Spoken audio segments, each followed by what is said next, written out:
शाम। वो खुशबू और अपरिचिता के मधुरिम स्पर्श के बीच डूबते उतरते सचिन को रास्ता पता ही नहीं चला। अपने किए पर सचिन को अजीब भी लग रहा था और प्यार भी आ रहा था। आखिर कैसे हो गया यह सब? अपने आप से प्रश्न करता हुआ सचिन उन पलों की यादों में खो गया। वह सोचने लगा जो हुआ ठीक तो नहीं हुआ, पर गलती केवल उसकी तो नहीं थी, वह भी तो पूरी तरह शामिल थी। इनफैक्ट उसी ने तो पहल की थी। फिर उसे याद आ गई उस रात की बहस जो उसके और श्रद्धा के बीच हुई थी।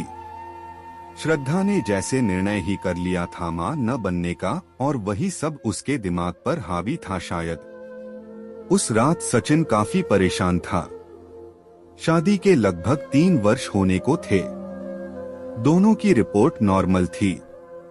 पता नहीं क्या कारण था कि अभी तक श्रद्धा कंसीव नहीं कर सकी थी। वह न चाहते हुए भी श्रद्धा की दिनचर्या पर नजर रखने लगा था। देखा श्रद्धा नियमित रूप से कोई टेबलेट ले रही थी, संभवतः गर्भ निरोधक। उसे श्रद्धा के निर्णय से दुख हुआ, क्योंकि शादी से पहले उसने यह नहीं कहा था कि वो बच्चे नहीं चाहती। अन्यथा वह समझ नहीं पा रहा था कि श्रद्धा ऐसा क्यों कर रही है। वह बच्चा चाहता था। जब से उसे पता चला श्रद्धा बिना उसे बताए गोलियां ले रही है, उसने अपनी दिनचर्या ही बदल डाली। शाम को घर आते ही वह सामान एक ओर पटकता और वॉलीबॉल खेलने क्लब चला जाता। थका हारा लौटता और खाना खाकर सो जाता। रात यूं ही गुजर जाती। श्रद्धा की पहल पर भी सचिन का मन निजी पलों में नहीं रमता, और उस दिन श्रद्धा का फैसला सुनकर वह निराश हो गया। श्रद्धा मां नहीं बनना चाहती थी।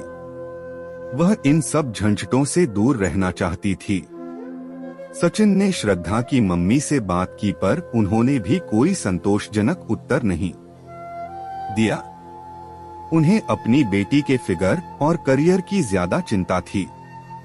सचिन देखता था कि अधिकतर श्रद्धा वर्क फ्रॉम होम लेकर घर से ही काम करती है। वह खुद अच्छा कमा लेता है।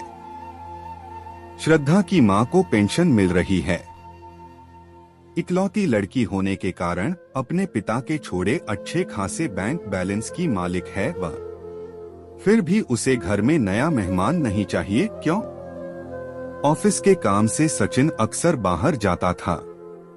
इसी सिलसिले में वह दिल्ली जा रहा था कि अचानक हुए एक्सीडेंट के कारण आगे की ट्रेनें रद्द कर दी गई थीं। उसे इटारसी में ही उतरना पड़ा। उसने क्लॉक रूम में सामान रख दिया। स्टेशन की गहमागहमी से निजात पाने के लिए वह खेतों के किनारे चल पड़ा। सर्दियों में शाम जल्दी ढल जाती है। पेड़ों पर पंछियों की भीड़ लगने लगी थी। इतने दिनों से काम की आपाधापी में वह शहर की गतिविधियों में कितना व्यस्त हो गया था। यहाँ का वातावरण उसे अजीब सा सुकून दे रहा था। उसकी नजर एक पेड़ के नीचे बेतरतीब सी बैठी युवती पर ठहर गई। पास पहुंचकर देखा तो गाढ़े रानी रंग की पोशाक पहने वह युवती भी सचिन की तरह मुसाफिर ही लग रही थी। सचिन उसे नजरअंदाज कर आगे बढ़ना ही चाहता था कि उसने पूछा, यहाँ ठहरने के लिए रूम कहाँ मिलेगा? उसके इस प्रश्न से सचिन को यह तो समझ आ गया कि वो दोनों एक ही समस्या का हल ढूंढ रहे हैं, पर वह कोई त्वरित उत्तर नहीं दे पाया। उसके पास रखे सामान को ध्यान से देखा। एक अटैची, एक बैग था। उसे चुप देखकर उसने फिर कुछ कहना चाहा। तभी सचिन ने कहा, मैं भी रूम ही खोज रहा हूँ। इतना सुनते ही वह उछलकर खड़ी हो गई जैसे उसे कुबेर का खजाना मिल गया हो। उसने अटैची का हैंडल सचिन को थमाया और खुद बैग घसीटते हुए उसके साथ चलने लगी। थोड़ी दूर पर कबेलू लगे घर दिखाई पड़ने लगे। उसने हौले से सचिन का हाथ पकड़ लिया और बेफिक्री से चलती रही। पास पहुंचने पर पता पड़ा कि वह तो एक छोटा सा होटल है जहां चाय नाश्ता ही मिलता है। पूछने पर चाय वाले ने हाथ के इशारे से थोड़ा दूरी पर एक होटल बताया जहां रात रुकने की व्यवस्था थी। तब तक वह चाय का ग्लास लेकर चाय पीने भी लगी थी। होटल क्या था, घर ही था। कड़कड़ाती सर्दी में एक औरत और एक आदमी काम में लगे थे। जगह छोटी थी पर साफ थी। वह भट्टी के सामने खड़ी होकर हाथ सेकने लगी। सचिन वहीं कुर्सी पर बैठ गया। अम्मा 2 ग्लासों में पानी लिए आई। का खे हो बेटा, रोटी सब्जी के दार चाउर। आंटी, कमरा मिलेगा सोने के लिए? अम्मा, पहले खाना लगा दो, 1 प्लेट रोटी सब्जी और 1 प्लेट दाल चावल। हाथ के इशारे से सचिन ने उसे रोका। स्टील की 2 थालियों में खाना आ गया। खाना गरम और स्वादिष्ट था। खाना खाकर वे कमरे में आ गए। बेडरूम के नाम पर केवल बेड थे और रूम था। बाहर की तरफ बाथरूम था जहां केवल नहाया जा सकता था। उसमें भी दरवाजे की जगह पर्दा लगा था। टॉयलेट का पूछने पर अम्मा ने दूर बने शौचालय की तरफ उंगली दिखाई। घुप्प अंधेरे में उसका पीला दरवाजा ही दिखाई दे रहा था। सचिन ने उसे टॉयलेट जाने का इशारा किया। जब वह कमरे में लौटा तो देखा वह नाइट सूट पहने पलंग पर लेटी थी। जास्मिन की भीनी भीनी खुशबू पूरे कमरे में फैली थी। दूसरी ओर पड़े खाली पलंग पर वह भी लेट गया। सचिन सोचने लगा, कौन है यह? क्या यह मुझे जानती है? मैं तो इससे पहले कभी नहीं मिला। फिर इतनी बेतकल्लुफी से क्या मेरे साथ सो सकती है? वह खुद से ही बातें कर रहा था। ठंड के कारण नींद नहीं आ रही थी। करवटें बदलते हुए काफी समय बीत गया। अचानक उसे किसी के ठंडे हाथों का स्पर्श महसूस हुआ। करीब आती जास्मिन की महक से उसने अपने को बहकता पाया। कमरे का माहौल इतना रोमांटिक हो गया कि सचिन खुद पर काबू न रख सका। फिर जो हुआ वह सचिन का जीवन की अमूल्य निधि बन गया। फोन की घंटी से सचिन की नींद टूटी। उसने देखा आसपास कोई नहीं था। फोन किसी अननोन लैंडलाइन नंबर से था। दूसरी ओर से स्वर उभरा, मी मेहरोत्रा, कहाँ हैं आप? हड़बड़ाकर सचिन ने घड़ी देखी। सुबह के 8 बज रहे थे। सर, मैं वो एक्सीडेंट, मेरी ट्रेन कैंसल। मी मेहरोत्रा, आर यू ओके?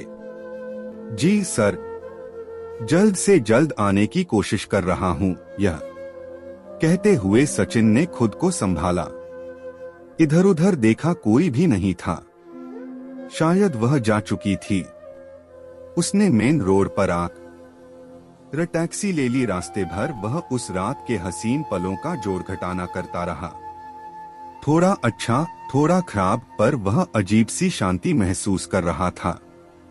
उस रात के उन हसीन पलों को किससे शेयर करे? सचिन के पास कोई अंतरंग मित्र नहीं था और बताने पर शायद कोई उसकी इन बातों पर विश्वास भी न करता। और श्रद्धा को बताने का तो सवाल ही नहीं उठता था।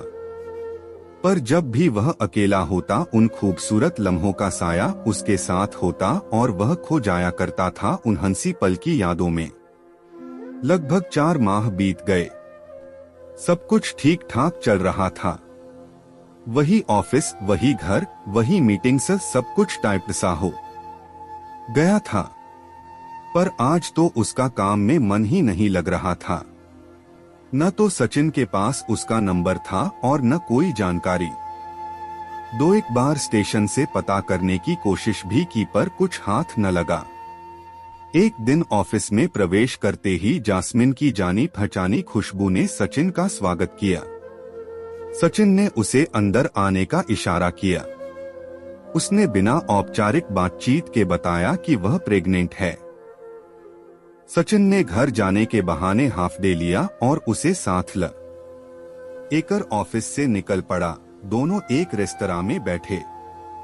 उसने बताया कि वह अविवाहित है और अब उसके लिए घर से बाहर निकलना मुश्किल हो गया है। वह जहां काम करती है वहां इस बात का खुलासा नहीं किया जा सकता, अतः उसे नौकरी छोड़नी होगी। पहली बार सचिन को अपने निर्णय पर दुख हो रहा था। उस दिन का बहकना सही नहीं था, जैसे उसके लिए मुसीबतों का पहाड़ खड़ा कर दिया था सचिन ने। पर कहीं यह मुझे धोखा तो नहीं दे रही? नहीं नहीं, यदि ऐसा होता तो मुझसे पैसों की मांग करती। वह तो सचिन को परेशान भी नहीं करना चाहती थी। हाँ, बच्चे को जरूर जन्म देना चाहती थी, केवल इसलिए कि उसके भीतर का ममत्व जाग गया था। आज सचिन को 7 जन्मों के रिश्ते पर एकाएक विश्वास सा होने लगा। यह संयोग नहीं तो और क्या था कि एक एक्सीडेंट के बहाने वह मिली। उसने सचिन की आंखों में न जाने वह सब कैसे पढ़ लिया, जो शायद आज तक श्रद्धा नहीं पढ़ पाई थी। सचिन को बच्चे की बेतरह चाह थी, शायद यह सब इसलिए हुआ। वह इस तरह सामने आए अपने बच्चे को गंवाना नहीं चाहता था। बातों बातों में उसने यह भी बताया कि उस सुबह जाते जाते उसने सचिन की जेब से उसका विजिटिंग कार्ड निकाल लिया था, इसी से उस तक पहुंच सकी। बहुत सोच विचार के बाद सचिन ने छुट्टी के लिए अर्जी दे दी। वह जैसी भी थी, जो भी सोचकर उसने सचिन से संबंध बनाए, पर उसने सचिन को न तो कभी असमय फोन किया और न अन्य किसी भी प्रकार का आग्रह। पता नहीं कैसे उसने इन कठिन परिस्थितियों में समय काटा होगा। एक बार उसे दूसरे शहर में घर दिलाने के बाद सचिन फिर दोबारा जा भी नहीं पाया उसके पास। कई बार मन बनाया, लेकिन श्रद्धा के गिरते स्वास्थ्य और दूसरी परेशानियों से जा न पाया। पर फोन से खबर लेता रहता और खिंचे पानी की व्यवस्था भी समय पर करता। प्रसव का समय निकट आ गया। 1 सप्ताह के लिए ऑफिस के काम से बाहर जाने का कहकर सचिन निकल लिया। श्रद्धा इन सब बातों से अनभिज्ञ अपने जॉब में मगन थी। एक प्राइवेट नर्सिंग होम में उसने एक स्वस्थ और सुंदर बच्ची को जन्म दिया। वह बहुत खुश थी। बच्ची को पाकर सचिन को विश्वास नहीं हो रहा था कि वह उसकी अपनी बेटी है।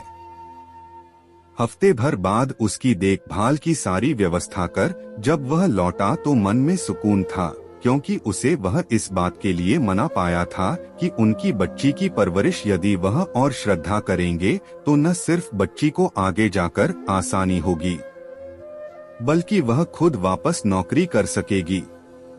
और अच्छी बात यह थी कि वह इस शर्त पर कि सचिन उसे कभी कभी उससे जरूर मिलाएगा, इसके लिए मान भी गई थी।